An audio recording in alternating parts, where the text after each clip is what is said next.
What's going on, traders? This is the weekly outlook video. My name's Clay with Top One Trader. So let's get into it. This week is kind of right at the end of the week. Typically, it's going to be the first week of the month, and we'd have NFP. But I guess the biggest thing to point out is Friday. Friday, U.S. banks are going to be closed for the 4th of July. Not really going to affect the whole week at all, really. I don't think so. But we do have Thursday unemployment and the employment change for non-farm, but not NFP, and that'll be the following week, right? So, but other than that, I think the big thing to take note of is going to be on Wednesday when we have, and I don't see this being a market mover, but we do have some central bank activity July 1st. So coming into summer trading months, the next 3 months, typically a little bit slower than, definitely at the start of the year, springtime, and building up towards before the holidays, Thanksgiving and Christmas. So keep that in mind. But the main thing I wanted to talk about today and what we're going to look at and pick up from last week's weekly outlook video is definitely the dollar. Dollar is on a run ever since. This is the, let's see, this candle right here, big NFP push, and then where were we?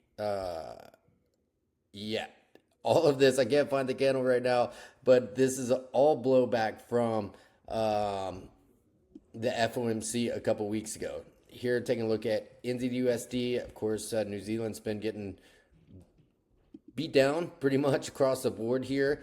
But NZD/USD is significant. And I actually had this line from previous weekly outlook video. And this is showing us where the pullback was, where the breakdown was. And man, what a move, right? For NZD/USD, that's about a week, 200 pips. It's not a huge mover. It's not like pound dollar, right? Where you can see some huge moves. Here's that. And here's the... here's these candles here I was looking for. So huge breakdown, 227. And then we kind of went sideways this past week, price consolidating. So the big question is, are we going to see some pullbacks go on, some dollar weakness? And I think there's maybe a bit of a hint on that with gold, because we bounced right on the 4,000. We're not able to break this, right? So we formed some support right here. And I think this is a bit of a clue that perhaps, we might see some dollar weakness creep in and see some pullbacks on these pairs. I don't know. We'll see.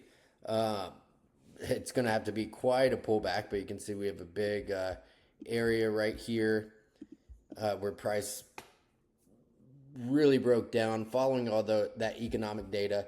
So, keep in mind, that's what we're going to be looking at this week. And really with the trending dollar moves, dollar CAD is another one. This thing is in outer space right now. But we retested this 161.8. This would have been a great target.